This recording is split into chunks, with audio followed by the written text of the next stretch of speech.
చూశారు కానీ ఈసారి మాత్రం జిల్లా యంత్రాంగం అదే మరి రాష్ట్రంలోని అధికార యంత్రాంగం ప్రజాప్రతినిధులు కలిసి సమిష్టిగా పనిచేశారు.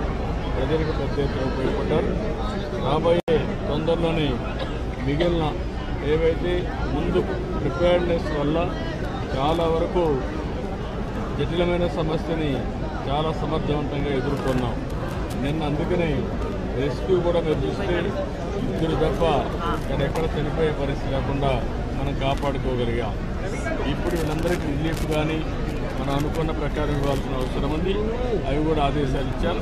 తొందరలో సార్ రాష్ట్రం మొత్తం మీద శ్రీకాకుళం నుంచి తిరుపతి వరకు మోస్ట్ ఎఫెక్ట్ అయిన తుఫాన్గా ఉంది. మీరు ఇప్పుడు ఏరియల్ సర్వే కూడా చూశారు. హైయెస్ట్ ఏ జిల్లాకి ఎక్కువ డ్యామేజ్ జరిగే అవకాశం అంటే రకరకాలుగా ఉంది. వరి పంట కొంతవరకు దెబ్బతినింది, హార్టికల్చర్ పంట కొంత దెబ్బతినింది. కొన్ని జిల్లాల్లో విపరీతంగా వర్షాలు పడ్డాయి.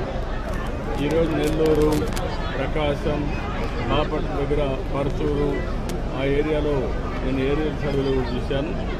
ఎక్కువ నీటితో మొత్తం కూడా ముంపుకు గురైంది.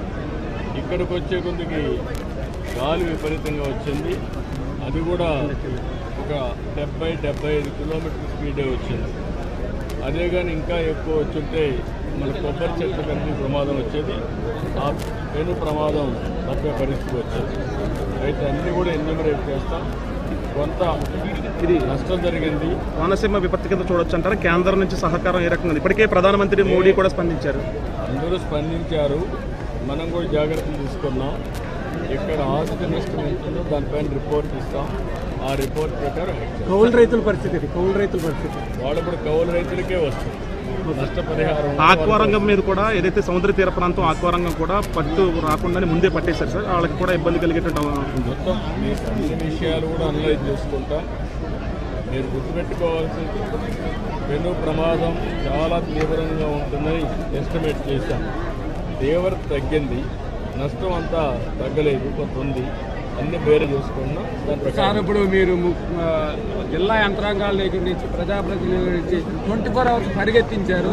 క్షేత్రస్థాయిలో కూడా అదే పరిస్థితిలో ఇక్కడ పనిచేశారు. మీరు మాట్లాడారు బాధితులతో, వాళ్ళు సాటిస్ఫై బాధితులు ఏమంటున్నారు? వాళ్ళు అందరూ సాటిస్ఫై అయ్యారు. వేరే సమస్యలు ఉన్నాయి తప్ప ఇక్కడ మాత్రం అందరూ హ్యాపీగా ఉన్నారు. 3 రోజుల భోజనం కానీ వస్తువులు కానీ అన్ని విధాలు హ్యాపీగా. పరిహార విషయంలో ఎలాంటి పరిహారం విషయాలకు సంబంధించి ఇంకా గుర్తించాల్సిన అన్నీ కూడా ఏవైతే మనకు 2-3 రోజులు ఇక్కడికి వచ్చారు వాళ్ళకి 3,000 రూపాయలు బియ్యం నిత్యావసర వస్తువుల నుంచి పంపిస్తున్నాం. ఇక్కడుండే ఫిషర్మెన్ కమ్యూనిటీకి ఇబ్బందులు ఉన్నాయి. 3-4 రోజులు వేటకు పోలేదు. అందుకే 50 కేజీల బియ్యం వాళ్ళకి స్పెషల్గా వాళ్ళకు ఇస్తున్నాం. అదే మరి చేనేత కార్మికులకి, మత్స్యకారులకి అదనంగా 50 కేజీలు.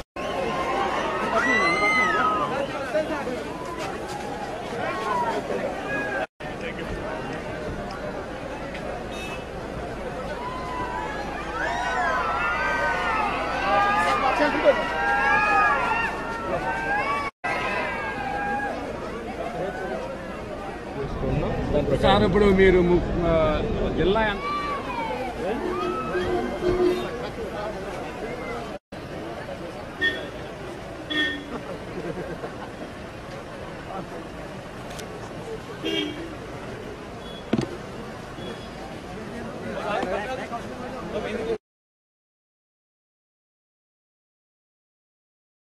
దగ్గర నుంచి ప్రజాప్రతినిధుల నుంచి 24 hours పరిగెత్తించారు. క్షేత్రస్థాయిలో కూడా అదే పరిస్థితిలో ఇక్కడ పనిచేశారు. మీరు మాట్లాడారు బాధితులతో, వాళ్ళు సాటిస్ఫై బాధితులు ఏమంటున్నారు? వాళ్ళు అందరూ సాటిస్ఫై అయ్యారు. వేరే సమస్యలు ఉన్నాయి తప్ప ఇక్కడ మాత్రం అందరూ హ్యాపీగా ఉన్నారు. 3 రోజుల భోజనం కానీ వస్తువులు కానీ అన్ని విధాలు.